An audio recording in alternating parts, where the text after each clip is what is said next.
Alors, cette semaine, notre semaine, nous sommes en train de travailler sur la multiplication. Il faut que tu comprennes pourquoi tu dois t'étendre, tu dois te multiplier. Que tu ne te contentes pas d'une seule chose. Que tu ne te contentes plus de ce que tu as. Que tu ne restes pas dans une fierté ou un ego de « ça me suffit ». Parce que ton Dieu veut que tu te multiplies. Donc l'onction, le Saint-Esprit, le baptême dans le Saint-Esprit, le baptême de feu. Maintenant, nous sommes dans l'esprit de la bénédiction. Et la bénédiction, quand tu l'as, c'est pour s'aimer. Et quand tu sèmes, c'est pour rentrer dans ce qu'on appelle la multiplication. Et c'est quand tu atteins maintenant cette dimension de la multiplication que nous allons rentrer maintenant dans pourquoi il faut être baptisé du Saint-Esprit et il faut recevoir le baptême de feu. Donc, on va doucement, doucement. Amen. Quand tu allumes le feu et puis tu n'as rien à mettre dedans, c'est un feu inutile. Quand tu mets le feu, il faut savoir que tu veux cuire quelque chose. Donc, le baptême de feu sert à quelque chose. Donc, si tu es baptisé du Saint-Esprit et de feu dans l'esprit de bénédiction, tu vas avoir récolté des résultats parce que tu as un esprit qui va produire quelque chose. Donc c'est pourquoi nous ne parlons pas encore du baptême dans le Saint-Esprit et du baptême de feu, parce que je veux que vous ayez cette connaissance sur l'esprit de la bénédiction et surtout la multiplication. Donc, tu imagines, j'ai pris l'exemple hier pour comprendre la sémence que nous allons, le pouvoir du sémeur. Tu imagines, les gens les plus riches, ils ne gagnent pas l'argent sur une chose. Ils gagnent l'argent sur l'ensemble des choses. Je reprends. Les gens riches, la richesse est différente d'avoir l'argent. On peut avoir l'argent et ne pas être riche. Celui qui est riche, c'est celui qui a accumulé quelque chose en grande quantité. C'est la définition de la richesse. Donc, il faut sortir de ta tête que j'ai l'argent, je suis riche. Non, ce n'est pas tous ceux qui ont l'argent qui sont riches. Être riche, c'est amasser quelque chose en quantité. Donc, quelqu'un, par exemple, peut ne pas avoir l'argent, mais il a des maisons partout. Mais dans son compte, il n'y a même pas 100 000. Il est plus riche que celui qui a 5 milliards dans son compte. Parce que si on comptabilise son argent, ses maisons, ça peut faire 100 milliards. Amen. Donc, c'est le pauvre qui prend son argent pour aller mettre en banque et puis il va regarder chaque mois pour dire, est-ce que c'est là-bas? Le riche, il investit son argent pour être riche. Alléluia. Donc, il comprend la loi de la multiplication. La loi de la multiplication n'est pas la loi de la réserve. La loi de la multiplication, c'est la loi de la sémence. Amen. Donc, si tu ne comprends pas ça et que tu veux aspirer à la richesse, tu vas prier cadeau parce que pour toi, dès que j'ai l'argent, je suis riche. Non, il faut que ton esprit comprenne que la richesse, c'est d'avoir quelque chose en grand nombre et l'amasser. Et jusqu'aujourd'hui, les chrétiens ne savent pas amasser. Si tu vends, par exemple, des tapettes, donc on appelle ça les chaussures, des sandales, et que les sandales que tu vends, tu veux vendre 2 pièces de sandales, 2 millions plutôt, 2 pièces de sandales. Et dans les 2 millions de pièces de sandales, ton bénéfice, ce n'est que 200 francs. 200 francs fois 2 millions, ça fait combien? 200 francs fois combien? Ça fait 200 millions. C'est-à-dire, à cause de 200 francs, plus que tu en as vendu beaucoup, tu es multimillionnaire. Mais voici là où nous, les francophones, on nous a eu l'esprit de luxe. Donc, on vend 1, 2 articles et on veut être riche avec. Donc tu vois quelqu'un qui ouvre un magasin et puis dans le magasin, il vend 2 choses, 150 000. Ça c'est très cher, 300 000. Tous les articles qui sont dans le magasin là, lui font 10 millions. Et puis il attend que quelqu'un vienne payer sa chaussure à 200 000, 300 000 pour être riche.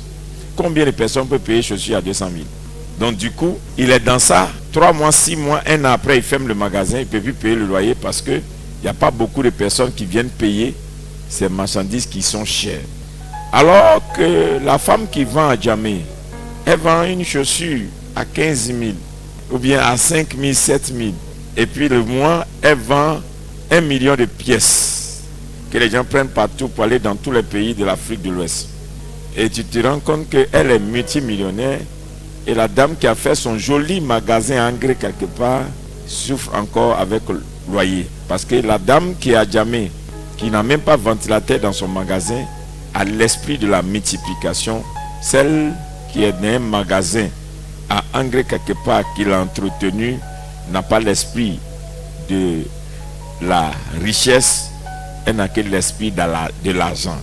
La différence entre avoir l'esprit de l'argent, celui qui poursuit l'argent est différent de celui qui poursuit la richesse. Donc si tu veux l'argent, tu auras l'argent. Si tu veux la richesse, tu auras beaucoup d'argent. Alléluia. Donc du coup, on ne se rend pas compte que le nombre compte pour Dieu. Dans le nombre, Dieu est dans le nombre. Donc la sémence, c'est pour te permettre à te multiplier en grand nombre. Donc tu sèmes parce que tu veux une plantation. Donc la sémence qui vient dans ta main, c'est pour produire en grande quantité. C'est pourquoi la loi de la sémence est différente de la loi de l'offrande. La loi de la sémence te permet de te multiplier et de produire en grande quantité. Et la Bible dit que ce que tu sèmes, tu le moissonnes. Donc la moisson ne répond qu'à la sémence. La moisson ne répond qu'à la sémence. Donc quand tu sèmes, tu moissonnes. Vous êtes avec moi? Celui qui sème, moissonne. Donc hier nous avons parlé de la sémence. Maintenant la puissance de la sémence. Mais aujourd'hui je vous parle maintenant du pouvoir du semeur. Maintenant quelqu'un peut avoir la sémence dans sa main. Et cette sémence, parce que le semeur compte. Il faut avoir la sémence, mais il faut être aussi quelqu'un qui a un esprit de semeur. Si tu n'as pas l'esprit de semeur, tu as la sémence, tu ne pourras jamais s'aimer. Et le semeur joue un grand rôle dans le principe de la multiplication. En tant que fils de cultivateur, quand la grande moisson arrive, il y a toujours un grenier que les parents font. Si c'est de l'igname, on prend une partie de l'igname qu'on peut consommer, on entasse ça selon les races qu'on choisit. Les boutures, on les entasse quelque part et on couvre. Et puis le reste, vous mangez. Même s'il y a la famine, vous n'allez pas toucher à ce qu'on a réservé. Parce que ce qu'on a réservé, c'est pour s'aimer, c'est pour planter. Le cultivateur doit serrer son cœur pour ne pas manger ça. Parce que s'il plante, il va moissonner plus. Donc vous avez besoin d'igname pour manger et c'est la saison où il faut planter. C'est pourquoi la loi du semeur dit, celui qui sème avec des larmes, moissonne avec allégresse. C'est-à-dire qu'au temps où tu vas aller s'aimer là, c'est au temps où tu as plus besoin. Mais ceux qui n'ont jamais compris ça, ils ont fini par manger ce qui est dans leur grenier. Et ceux-là, ils n'auront jamais une plantation. C'est-à-dire que la loi de la sémence répond à un état d'esprit. Et la personne comprend que c'est le sacrifice. Dire quel est le sacrifice. Alléluia. L'esprit du semeur, c'est un état d'esprit où tu sais, tu t'en vas produire. Donc celui qui n'a pas l'esprit du semeur, il a l'esprit du consommateur. La différence entre le semeur, c'est que celui qui n'est pas semeur est un consommateur. Le consommateur, il ne se bat que pour se nourrir. Et le semeur, il se bat pour avoir une plantation. Et dans cette plantation, il se nourrit, il nourrit sa famille et il vend. Vous êtes avec moi? Donc, si tu n'as pas l'esprit de semeur, tu ne peux pas avoir en quantité et en masse. Donc beaucoup, nous, les chrétiens, nous ne sommes pas souvent des semeurs. Oui, les chrétiens n'ont pas l'esprit de la sémence, de semer. Hier, on a parlé de la puissance de la sémence, mais ce soir, on parle du pouvoir du semeur. Il y a une différence entre la puissance et le pouvoir. Alléluia. Il y a un pouvoir, le semeur a un pouvoir. Donc celui qui sème contrôle celui qui consomme. Celui qui consomme dépend de celui qui sème. Parce que la loi de ce que vous ne savez pas, vous avez l'impression que celui qui a l'argent domine sur celui qui se cultive. C'est faux. Celui qui sème a le pouvoir. Celui qui consomme, en réalité, il dépend de celui qui produit. Donc, imagine, quand tu ne produis pas, quand tu n'es pas un semeur, tu es livré à celui qui produit. Je dis ça dans vos assiettes que vous comprenez une fois pour de bon. Normalement, on doit trouver des chrétiens agriculteurs, des chrétiens planteurs, on doit trouver des chrétiens maçons, des chrétiens infirmiers, médecins, on doit trouver des chrétiens militaires, on doit trouver des chrétiens politiciens, on doit trouver des chrétiens économistes, on doit trouver des chrétiens à tous les niveaux. Alors, si l'Église ne produit pas des chrétiens à un certain niveau, qu'est-ce que nous faisons? Nous sommes chrétiens et quand nous faisons notre chrétienté, on sort, on a besoin maintenant des autres qui ont produit des médecins pour nous soigner. Alors nous sommes sous leur pouvoir. Parce que qui produit plus de cadres, c'est lui qui a le pouvoir. Qui ne produit pas est soumis au pouvoir.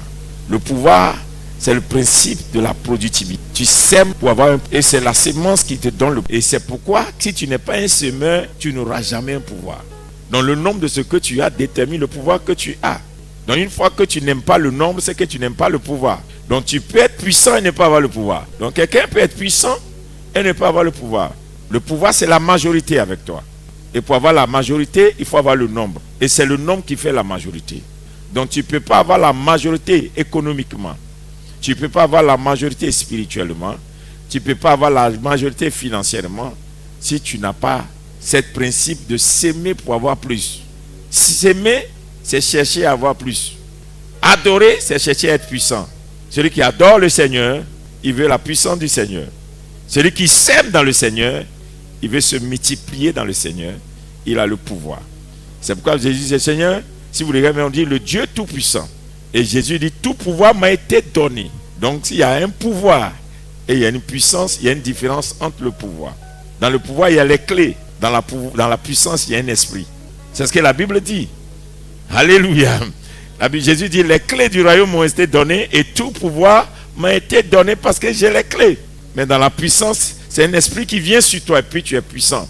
Donc ça ne suffit pas. Quand tu es puissant, tu n'as pas de clés. Donc les chrétiens, nous n'avons pas de clés. Nous ne sommes que puissants.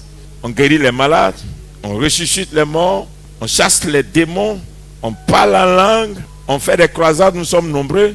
Après ça, c'est fini. Mais on ne se multiplie pas. C'est-à-dire, on ne trouve pas des chrétiens à un certain niveau. Le chrétien dit, ce n'est pas nécessaire, ce n'est pas important. Première des choses pour la multiplication. Les chrétiens, nous ne prions jamais pour la fécondité et pour l'enfantement. Les chrétiens ne croient pas à l'enfantement. Les chrétiens croient plus à la réussite et au succès qu'à l'enfantement. Alors que ce que vous ne savez pas, c'est selon la famille que Dieu donne la richesse. C'est selon la famille que Dieu donne le territoire. Dieu ne partage pas les richesses selon l'individu. C'est selon le nombre que Dieu donne. Si vous lisez bien votre Bible, en Israël, on donne un territoire aux gens selon leur nombre. Amen. Même dans la loi de la religion, ce sont les chrétiens seuls qui prient pour convertir les enfants des autres. Mais les autres, ils se multiplient dans leur religion. C'est-à-dire, ils font beaucoup d'enfants et les enfants sont nés dans leur religion. Mais nous, les chrétiens, nous ne faisons pas beaucoup d'enfants, mais nous voulons gagner enfants des autres. Alors que la loi dit, soyez féconds, multipliez-vous et remplissez la terre. Donc, tu ne remplis pas la terre dans l'évangélisation simplement. Tu peux remplir la terre aussi dans la multiplication.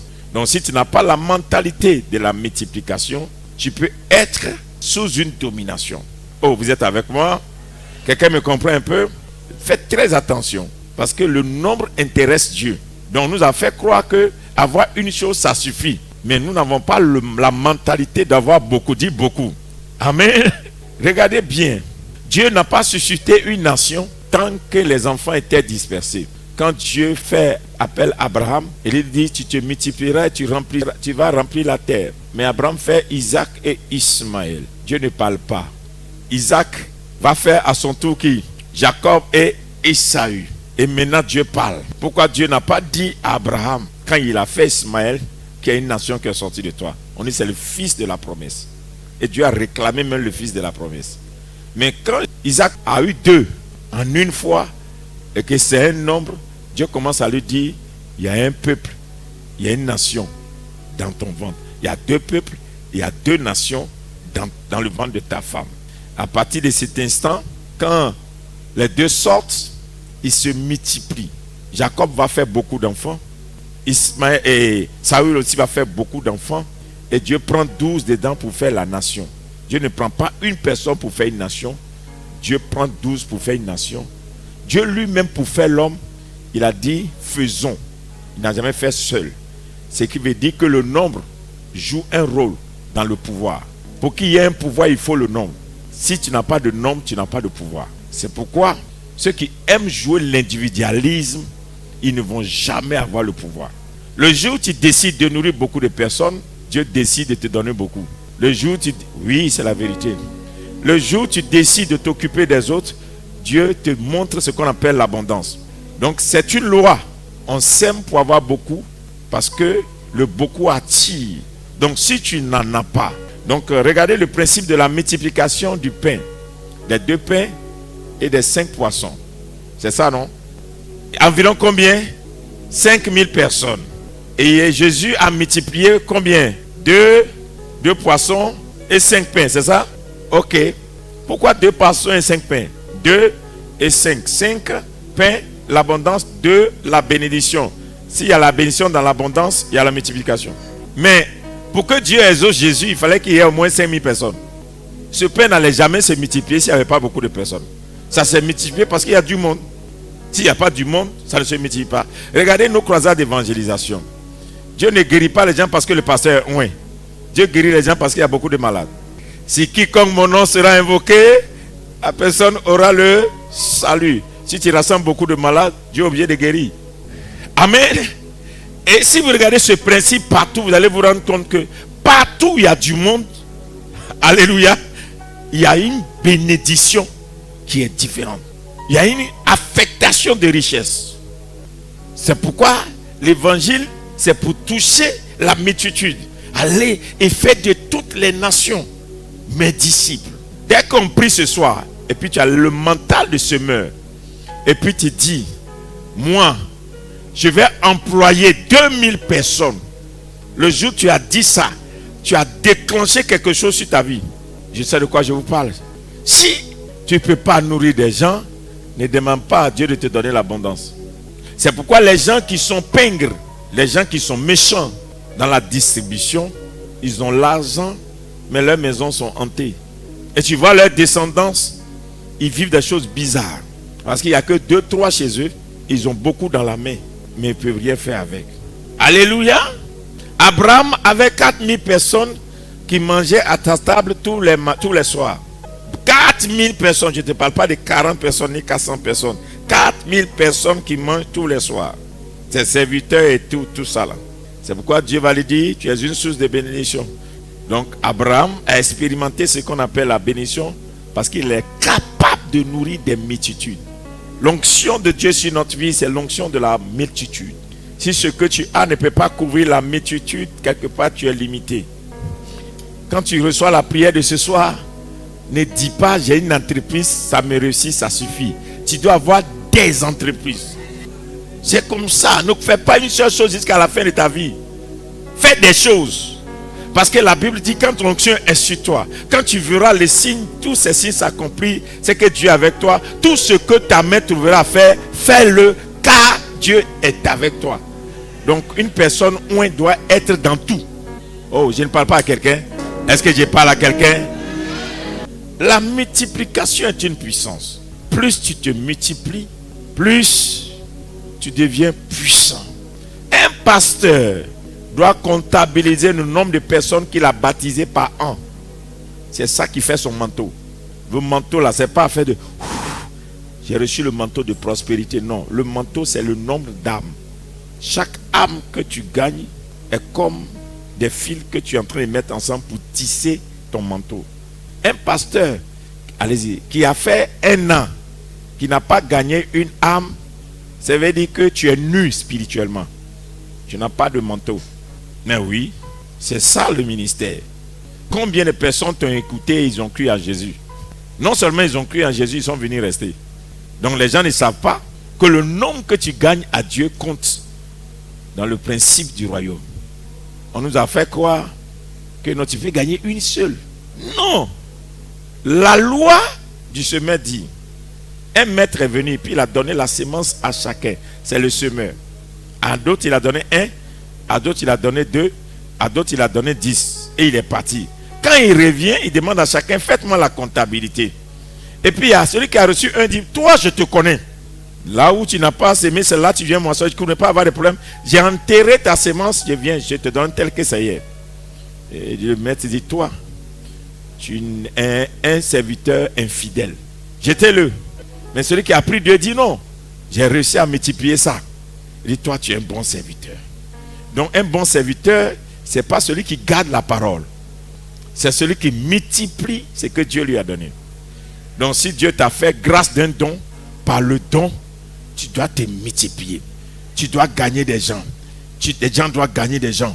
Autour de toi, il faut que des gens vivent. Donc, si tu fais 1 an, et puis dans ton carrière, il n'y a pas 10 personnes gagnées, Joe, tu as l'esprit de Dieu, mais tu n'as pas le manteau. Ce n'est pas tout le monde qui a le manteau. Tout simplement, Dieu multiplie ce qui nourrit. Ce qui donne de l'abondance, Dieu multiplie. Donc si toi, ta vie ne peut pas nourrir des multitudes, tu n'auras pas l'abondance. Lisons 2 Corinthiens 9, verset 6. 2 Corinthiens, on se tient debout par respect de la parole. Oui. 2 Corinthiens chapitre 9, nous lisons à partir du verset 6. Sachez-le. Sachez-le. Celui qui sème peu. Celui qui sème peu. Moissonnera peu. Moissonnera peu. Et celui qui sème abondamment. Et celui qui sème abondamment. Moissonnera abondamment. Oui. Que chacun donne comme il a résolu en son cœur. Que chacun donne comme il a résolu en son cœur. Sans tristesse ni contrainte. Oui. Car Dieu aime celui qui donne avec joie. Oui, vas-y, verset. Et Dieu, verset 8. Oui. Et Dieu peut nous combler de toutes sortes de grâces. Dieu peut nous combler de toutes sortes de grâces. Regardez, quand tu sèmes, Dieu te comble des grâces. Et Dieu peut nous combler de toutes sortes de grâces. Oui. Afin que possédant toujours en toutes choses de quoi satisfaire. Possédant toujours en toutes choses, en argent, en grâce, en santé, en richesse, en maison, en terrain, en quoi, en voiture, je ne sais pas quoi, qu'est-ce que tu cherches, afin que possédant toujours en toutes choses, toujours, ça finit jamais, en toutes choses. De quoi satisfaire à tous vos besoins. Pas un besoin, tous vos besoins. Besoin d'argent, besoin de terrain, besoin de maison, Amen. besoin d'habillement, Amen. besoin d'or, Amen. besoin de richesse. Amen. Dieu est prêt à satisfaire à tous vos besoins. Oui. Vous ayez encore en abondance. Pour toute bonne œuvre. Selon qu'il est écrit. Oh. Il a fait de largesse. Dieu a fait de largesse. Il a donné aux indigents. Sa justice subsiste à jamais. Amen. Asseyez-vous. Quelqu'un comprend un peu? Dès que tu commences à s'aimer, tu rentres dans une dimension où il y a une grâce qui vient sur toi. Et cette grâce-là fait que tu peux tout avoir en abondance pour subvenir à tous tes besoins et avoir encore en réserve pour faire de bonnes œuvres. Et Dieu donne ça aux indigents. Donc, tant que tu ne rentres pas dans l'esprit de semeur, il y a des grâces qui ne viennent pas sur toi. Donc celui qui sème provoque des grâces qui ne tombent pas sur tout le monde. Et cette personne va voir. Et ça va satisfaire à tous ses besoins. Jusqu'à ce que la personne va en avoir pour encore de bonnes œuvres. Donc en réalité, ce que je vais vous dire, la sémence ne dépouille pas. La sémence enrichit. Donc qui sait s'aimer ne se dépouille pas. Il s'enrichit. Le jour où tu arrêtes de s'aimer, c'est que tu as limité ta plantation. Les nations te trouveront. Peu importe là où tu es, si tu es productif. Si tu n'es pas productif, il y a des gens qui ne viendront jamais sur ton territoire. On ne visite pas quelqu'un qui ne produit pas. Donc c'est parce que jusqu'à aujourd'hui, tu n'as pas la loi de la sémence qu'il y a des choses qui ne te visitent pas. Parce que l'homme s'attache à ce qu'il produit. Ce qui ne produit pas, il est difficile à l'homme de s'attacher à ça. Tu dois décider dès ce soir de prendre l'esprit de la productivité. Si chez toi ça ne produit pas, tu dois menacer cet esprit qui fait que chez vous ça ne produit pas. Tu dois le menacer. Et maintenant, la sémence ne vient pas de toi. Là, je t'explique maintenant et puis je te laisse. Beaucoup pensent que oui, ce que je sème, c'est ce que j'ai.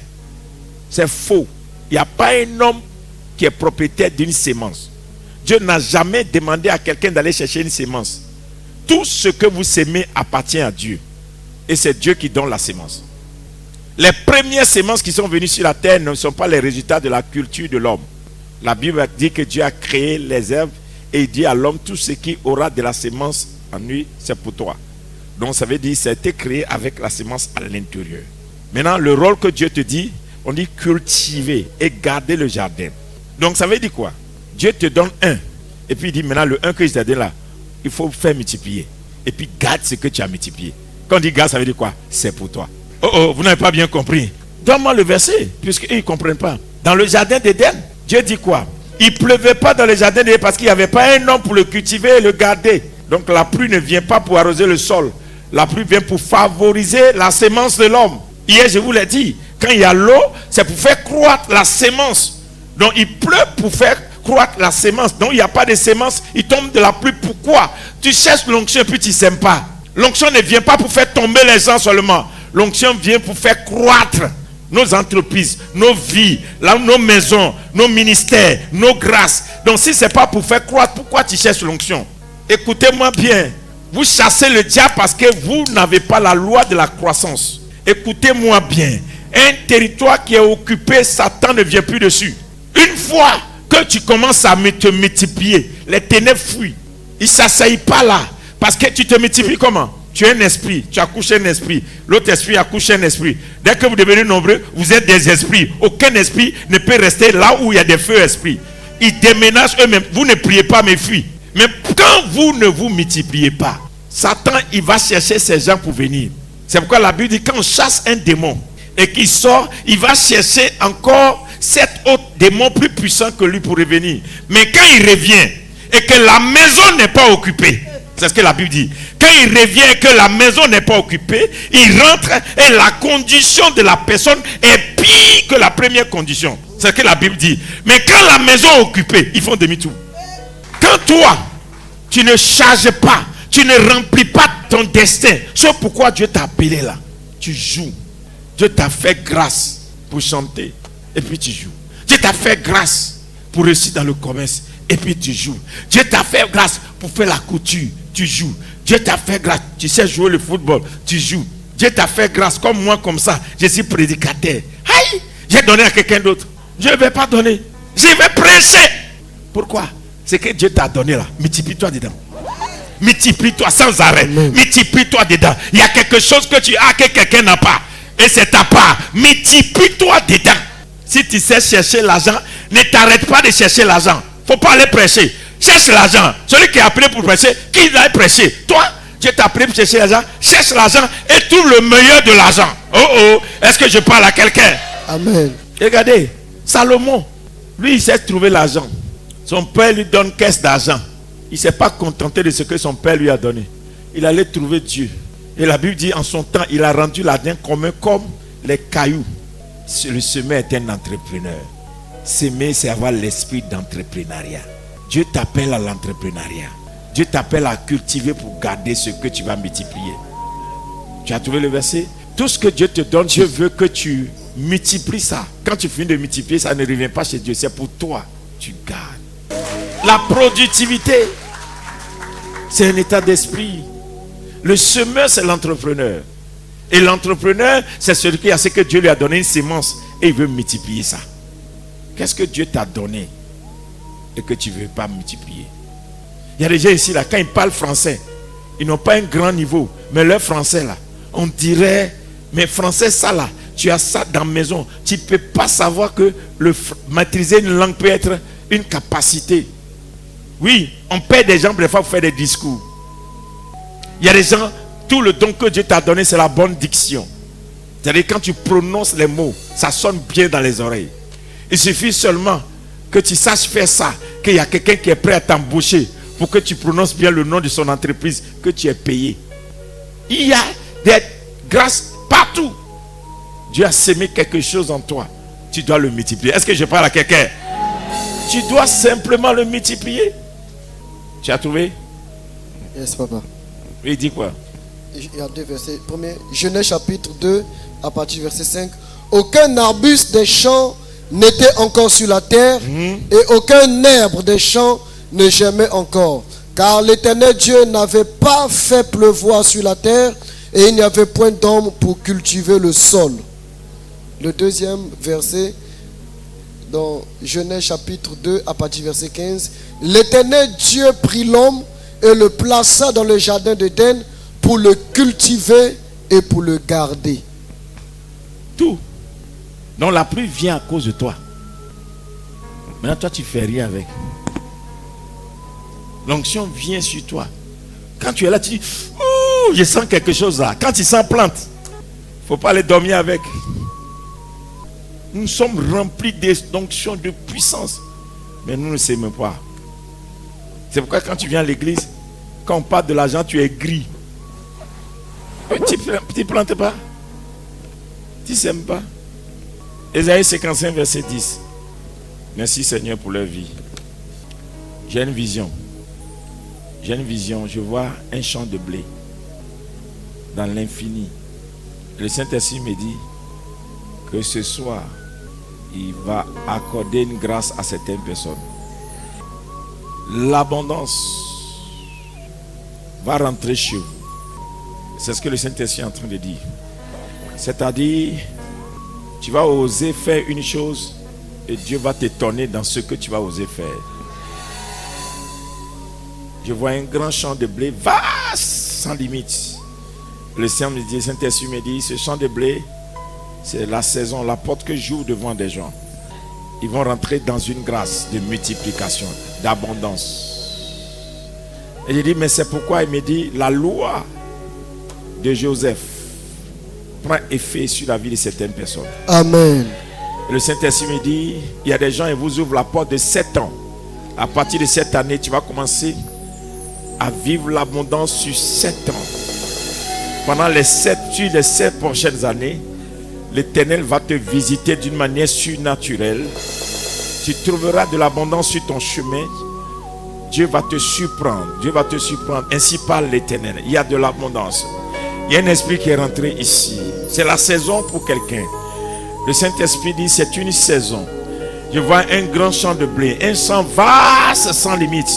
Et le Saint-Esprit dit, il ouvre une porte d'abondance. Et il y a des gens qui vont rentrer dans l'esprit de Joseph. Le mandat de Joseph tombe sur cette personne. Sur les 7 années qui viennent, tu trouveras de l'abondance. Tout ce que tu vas s'aimer sur la terre va produire en abondance.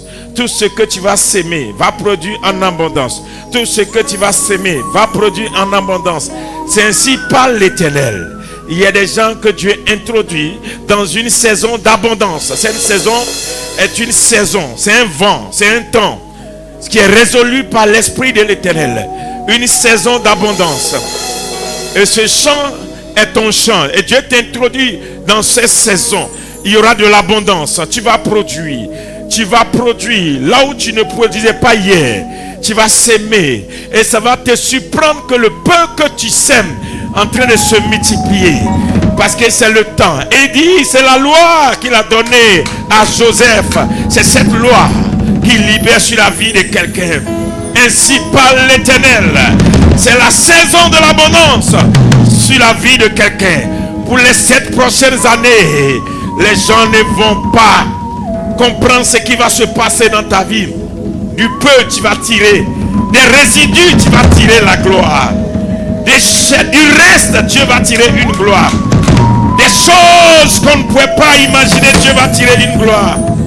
L'Esprit de l'Éternel dit, un champ est ouvert, un champ est ouvert, et il envoie des gens.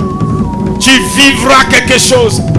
Et pour les 7 prochaines années qui sont devant de toi, les 7 prochaines années qui sont devant de toi, je plante dans ton cœur le mandat de Joseph. Tu amasseras, tu planteras et la terre te donnera. Tu amèneras une pluie sur toi, sur ta maison. Tu amèneras une pluie sur ta famille. Tu amèneras une pluie dans ton entreprise. Tu amèneras une pluie chez toi parce que c'est la saison. C'est le bon moment. Ce mois de mars est un mois où le ciel est ouvert sur la vie de quelqu'un.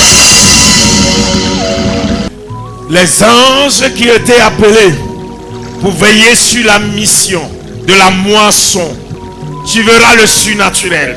Tu seras étonné que la même terre hier qui ne produisait pas, tu vas retourner mettre dans la terre et elle va produire. Le même commerce qui ne donnait pas, tu vas reprendre le commerce et cela va donner. Le même ministère qui ne produisait pas, tu vas reprendre le ministère et le ministère va produire la même chose que tu faisais depuis des années et qui ne donnait pas, va commencer à donner parce que le ciel est ouvert. Sur les 7 prochaines années, dit l'Éternel, il y a une onction, il y a une présence et il y a un esprit. C'est Dieu qui donne la semence, non? Il me dit, le champ de blé que vous voyez veut dire simplement, je vous donne la semence. Je vous donne la semence.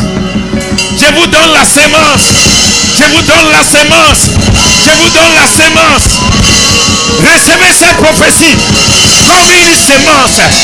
Je vous donne la semence. Allez! Sur cette parole, débuter commence quelque chose. Commencez quelque chose. Commencez quelque chose. Sur la parole qui est délibérée ce soir. Commencez quelque chose, vous verrez l'Éternel. Plantez quelque chose, vous verrez l'Éternel. Semez quelque chose, vous verrez l'Éternel. Il y a un champ qui est ouvert. Commence à faire un vœu à l'Éternel. Je vais devenir un semeur. Je vais semer dans cette parole. Je vais semer dans cette vision. Je vais semer dans ce champ que tu as montré. Je vais semer jusqu'à l'infini. Je vais semer ce que tu me mettras à cœur. La direction que tu me donneras. La pensée que tu me donneras. La vision que tu me donneras. L'instruction que tu me donneras. Je sème. Je sème. Je sème. Parce que papa, ce champ est mon champ. Je rentre dans ce champ. Lève tes deux mains. Commence à adorer le Seigneur. Commence à lui dire, Seigneur, je suis semeur dans cette saison. Je suis semeur dans cette vision. Je suis semeur sous cette parole. Je suis semeur dans cette vision. Je suis semeur. Je suis semeur. Je suis semeur. Je suis semeur. Je suis semeur. Parle à l'Éternel. Parle à l'Éternel. Parle à l'Éternel. Parle à l'Éternel. Merci Saint-Esprit de Dieu. Oint-il maintenant ta tête. Oint-il ta tête. Apôtre, lis Ésaïe 50 verset 10. Tu as lu? Oint-il ta tête rapidement. On a fini. Oint-il ta tête. Ésaïe chapitre 55. À partir du verset 10. Oui. Comme la pluie et la neige. Comme la pluie et la neige descendent des cieux. Descendent des cieux. Et n'y retournent pas. Et n'y retournent pas. Sans avoir arrosé. Sans avoir arrosé. Fécondé la terre. Féconder la terre. Et fait germer les plantes. Et fait germer les plantes. Sans avoir donné de la semence au semeur. Sans avoir donné de la semence au semeur. Et du pain.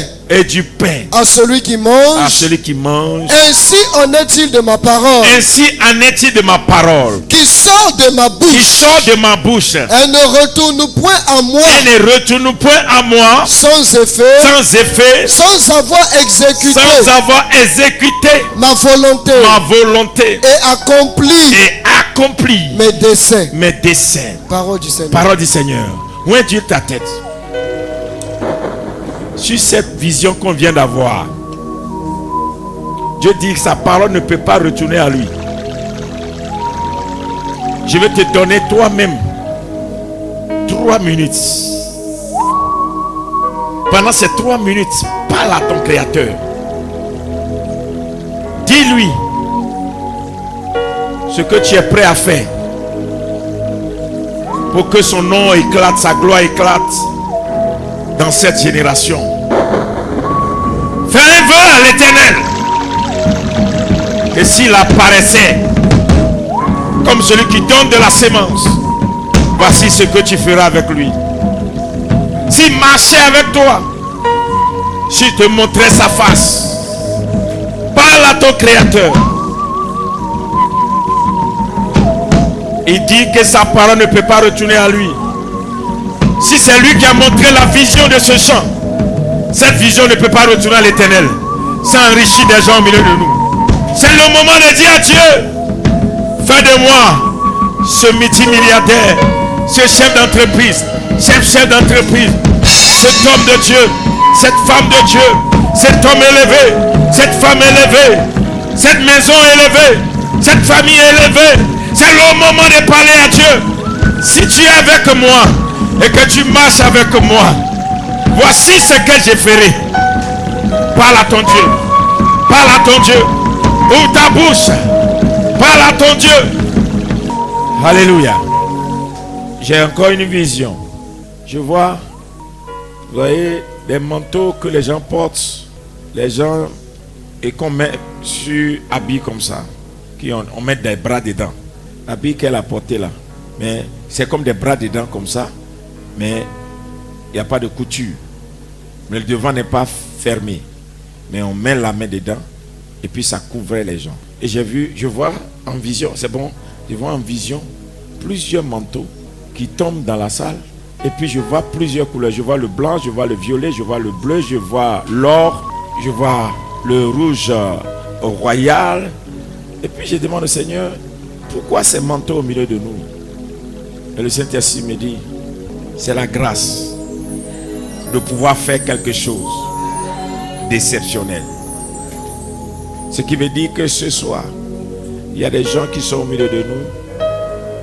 Dieu vient de mettre sur toi une grâce qui est pour toi. C'est pourquoi ta couleur est différente de l'autre. Et cette grâce va t'aider à faire quelque chose. Mets tes deux mains sur ta tête. Que le Dieu qui se révèle t'accorde selon sa parole. Et que toute personne qui est ici ce soir, à qui Dieu a donné une grâce, ce revêtement, que personne ne sorte de ce lieu sans porter ce manteau. Que le Dieu Tout-Puissant qui parle à ses oints te revête, te revête, te revête, te revête, te revête, te revête, te revête, te revête, te revête, te revête, te revête, te revête, te revête, te revête, te revête. Je te salue, homme, femme, à toi à qui Dieu vient de faire cette grâce exceptionnelle. Je ne sais pas qui tu es. Je te salue, toi, homme, femme, à qui Dieu vient de faire cette grâce. Je ne sais pas qui tu es, mais je te salue, toi, homme, femme, à qui Dieu vient de faire cette grâce. Merci Jésus. We thank you, Lord. We give you glory. We give you honor. Thank you, Holy Spirit. All the power and the glory belong to you. All the power and the glory belong to you. Receive the honor, the glory, and the power. Be glorified. Be glorified. Thank you, Jesus. Thank you, Holy Spirit. Thank you. Thank you, Jesus. Thank you, Jesus. Merci, Saint-Esprit. Tu es tellement présent au milieu de nous ce soir. Nous voulons te donner toute la gloire. Reçois tout l'honneur, reçois toute la gloire. Tu as décidé de descendre d'une manière extraordinaire au milieu de ton peuple ce soir. Tu reçois l'honneur, reçois la gloire, reçois la puissance, reçois la magnificence. Béni sois-tu, Saint d'Israël.